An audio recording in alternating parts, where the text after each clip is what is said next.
ఓం నమ శివాయ. ఓం శరవణభవాయ నమ. ఈరోజు వీడియోలో శివపురాణంలోని అత్యంత కీలకమైన ఘట్టం శివపార్వతులు కార్తికేయుని కొరకు వెతుకుట నందీశ్వరుని సందేశం గురించి తెలుసుకుందాం.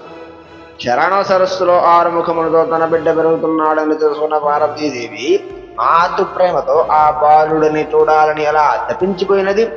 శివపార్వతులు తమ కుమారుడు కోసం ఎలా వెతికారు. అప్పుడు శివుడు తన వాహనమైన నందీశ్వరుని ప్రమథగణాలను పిలిచి ఏమని ఆజ్ఞాపించాడు. శివుని ఆజ్ఞతో శరవణ సరస్సు వద్దకు వెళ్లిన నంది తేజస్సుతో వెలిగిపోతున్న కార్తికేయుడిని చూసి ఎలా మరిసిపోయాడు.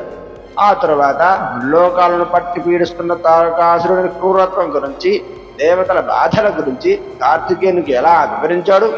నువ్వు పుట్టిందే వాడిని సంహరించడానికి అనే అతని జన్మ రహస్యాన్ని, అవతార కార్యాన్ని నంది ఎలా బోధించాడు అనే ఆసక్తికరమైన విషయాలను ఈ వీడియోలో వివరించాను. తెలుసుకుందామా మరి? ఇప్పటి వరకు చూసిన ప్రతి ఒక్కరికి ధన్యవాదాలు. ఇలాంటి అద్భుతమైన వీడియోల కోసం ఇప్పుడు శివభక్తుడు ఛానల్ని సబ్స్క్రైబ్ చేసుకోండి.